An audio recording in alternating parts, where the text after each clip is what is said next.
Tranmere extended their winning run at Prenton Park to 4 games with victory over Stockport. Gareth Edd's powerful header gave them the lead just short of the hour. The home side didn't make sure of the points until added time. Ian Moore went over after tangling with Greg Tansey. Referee Neil Swarbrick awarded a penalty. Moore converted to take his tally to 3 in 2 games. Back-to-back defeats now for County, who've won just 1 of their last 6. Michael Rains grabbed a late consolation in the 94th minute. Tranmere still haven't won on the road since October, but they did take the lead at CREWE when Ian Moore picked out Anthony Kay. He was given ample time to squeeze in his 6th goal of the season midway through the first half. And then when Chris Shuker broke free, they really should have doubled their advantage, but Idrissa Sonko failed to find the target, and it turned out to be a very costly miss. Under Gudjon Torderson, CREWE are beginning to show that they could just get out of trouble. A typically well-constructed move saw Mark Carrington punish some poor marking to make it 1-1 7 minutes from time. But there was more drama to come. In the 88th minute, the Alex secured their 2nd victory under their new boss when Joel Grant's shot deflected in off Ryan Shotton, which leaves CREWE 6 points below the safety line.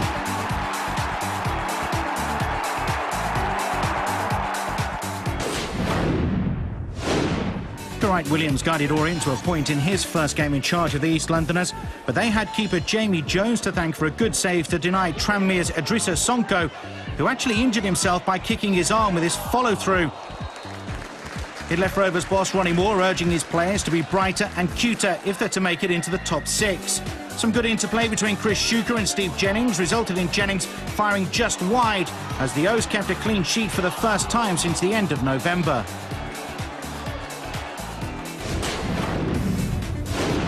Colchester's 9-match unbeaten run came to an end as Tranmere inflicted the U's first home defeat this year. Paul Lambert's side nearly went in front thanks to Mark Yates' trickery, but his shot deflected narrowly wide. The only goal came 5 minutes into the second half as Rovers won on the road for the first time since mid-October. Ryan Shotton with a decisive header from Charlie Barnett's free kick. Back-to-back wins for Southend now against Tranmere, a lung-bursting run. Cross wasn't cleared by the Rovers and on-loan Watford striker Theo first goal for his new club to give the Shrimpers an. But Tranmere fought hard to get back into the game, and when Chris Shuker's cross was by Dougie Freedman, they had a route back. Referee Dean Whitestone was left with a clear cut away the resulting spot kick, his 9th goal. In the 3rd minute of stoppage time, Steve Tilson's side nicked the point by firing in the cross, and Kevin Betsy was on hand for the winner. It was the midfielder's second. But neither could manage a win. Peterborough did get a draw away at Tranmere, though. That was despite falling behind early on in the game. But Charlie Barnett's goal was cancelled out by a 21st of the season for posh top scorer Craig McCall-Smith, keeping Peterborough 3rd in the table. Well, Second place MK Dons, after 10 wins on their travels, had to settle for a point at Prenton Park. They earned a penalty with 16 minutes left. Referee Russell Booth deciding that defender Anthony Kay was guilty of pushing Dons striker Aaron Wilbraham to the ground. Peter Leven's spot kick was straight down the middle, and it looked like away win number 11. But 9 minutes later, Tranmere scrambled an equaliser from a Chris Shuker corner. Sub Terry Gornall got the all-important final touch.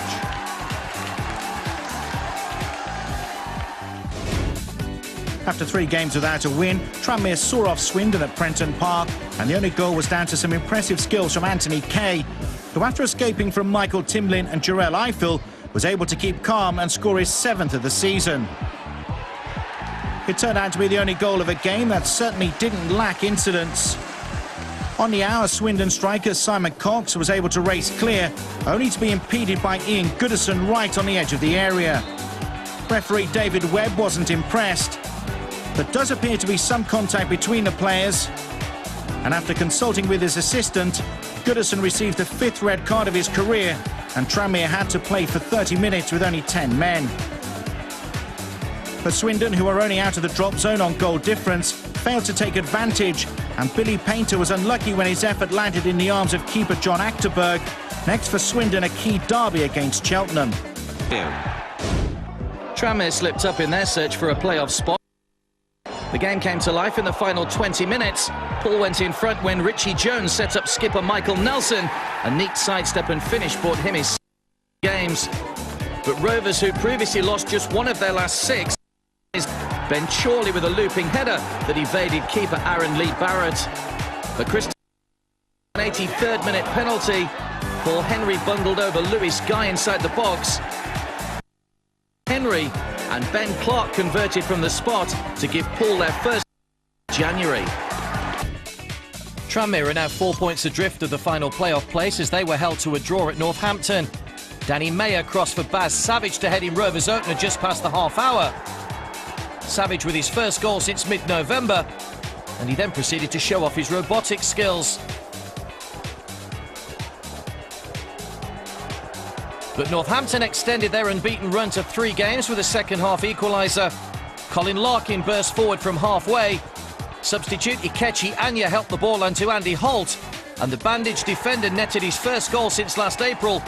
The Cobblers are just 3 points above the drop zone. And even Leicester's run came to an end. The 23 games had to come to an end sometime. Ended at Prenton Park, up at Tranmere with Anthony Kay. So is it a good time to play Leicester now after this or not? Well, I mean, they've gone 22, 23 games unbeaten, so I don't think any time's a good day. But, I mean, they can go one or two ways. I think Leicester will win the league quite comfortably, to be fair, with a good few games. Chris Powell there, bringing down... Yeah, I'll make Powley, but I mean, Baz has done well there. I mean, but again, Preston, I mean, that's not an easy place to go and get a result. You know, that's a real tough place to go and get. Yeah. They're going to be, they've got a shout for pass as well. So, you know, every game now, you know, between the end of the season, was it 10 games left? They're all like mini cup finals, shall we say? You know, everyone's got something to play for. Intensity rises, yeah. Tranmere got off to a flying start against Huddersfield and took the lead after only 6 minutes when skipper Anthony Kay guided in Charlie Barnett's corner after defending that Terriers boss Lee Clark described as awful. But in Andy Booth, Clark has a wily campaigner, and Booth made it 1-1 by powerfully converting a teasing centre from Michael Collins for his 3rd goal of this campaign. But the Yorkshiremen haven't won any of the last 6 games, and Tranmere took advantage of their hesitancy early in the second half when Baz Savage scored his 2nd in 3 games. And he then celebrated by starting to practice for the upcoming Michael Jackson concerts. The Rovers are going to be without Chris Schuker for the rest of the season after he fell and broke his arm at home on Friday night. Kay's 2nd of the day leaves Tranmere just inside the top 6. 2 wins on the bounce for Cheltenham, who had looked relegation certainties at the bottom. They're still 10 points from safety, but Martin Allen's side will be inspired by David Byrne's winner against Tranmere. His first goal of the season, only the 8th of his career, set Wadham Road alight. Promotion-chasing Tranmere slipped out of the playoff zone. Ryan Shotton's overhead kick hitting the post.